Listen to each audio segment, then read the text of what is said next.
Goeiedag, baie welkom by Woordspieël. Ons kyk vandag na Handelinge hoofstuk 3 saam en ons moedig jou aan om daai hoofstuk te gaan lees. Handelinge 3 vers 6 tot 7, my tema is Petrus gryp hom aan die hand.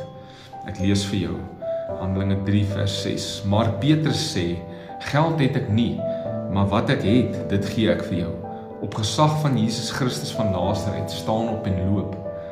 Petrus vat die man toe aan sy regterhand en help hom op, en onmiddellik het sy voete en enkels gesond en sterk geword. So Petrus en Johannes gaan na die tempel toe en hulle wil die Here daar gaan aanbid. Hulle het nog op daai stadium in die tempel gaan aanbid. En daar by die hek sit 'n verlamde bedelaar wat bedel vir geld. Petrus beveel hom in die naam van Jesus om op te staan. En hy vertrou vir 'n wonderwerk. Maar dan steek Petrus sy hand uit, hy vat die man se hand en hy trek hom op. En dan word die man se voete en enkels sterk. Dit val my op dat die man se voete nie sterk geword het voordat Petrus hom beveel het om op te staan nie, of toe Petrus hom beveel het om op te staan nie, maar dit lyk vir my hierso, Petrus wat moes in geloof optree, hy moes hom by die hand vat en hy moes hom ophelp, en toe hy hom ophelp, toe vind die wonderwerk plaas. Ek wonder of ons baie keer uitmis op wonderwerke, op dit wat God vir ons instoor het, omdat ons nie oorgaan tot 'n geloofsaksie nie. Ons bid en ons vra vir 'n wonderwerk en ons vertrou, ons sê ons vertrou op die Here, maar dan gaan ons nie oor tot 'n geloofsaksie of 'n geloofsdaad nie.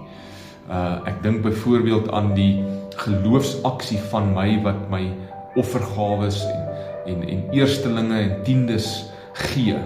Ek vra vir die Here, voorsien vir my, Here, sorg vir my, ek vertrou, U is my bron, maar dan wag ek sit terug en ek verwag dat die Here moet nou vir my meer gee, of hy moet vir my voorsien, maar die Here werk nie so nie. Hy verwag dat ons 'n daad van geloof by ons gebed sit, en dis hoekom hy gesê het, gee jou tiende, gee jou eersteling. Dit is 'n daad van vertroue, gee jou offergawe, en dis hoe dit baie keer dan gebeur, dan voorsien die Here, want daai geloof is nodig. So kan ons dit deurvat na 'n klomp ander goeders toe ook, wat ons voorbid en ons vra, Here, red my huwelik, Here, maak my huwelik beter, maar gaan ek oor na 'n aksie van geloof toe en gaan dalk vir berading of hê 'n gesprek met my vrou, wat 'n geloofsaksie voeg ek by my gebed om te wys dat ek regtig waar die Here vertrou en op hom glo. So ons moet optree asof dit wat ons voorbid gebeur.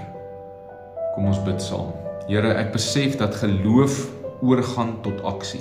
Geloof het altyd aksie wat saam met dit loop.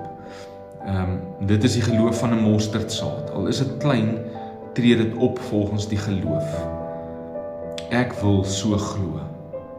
Amen. Mag jy 'n wonderlike dag hê. Die Here seën jou.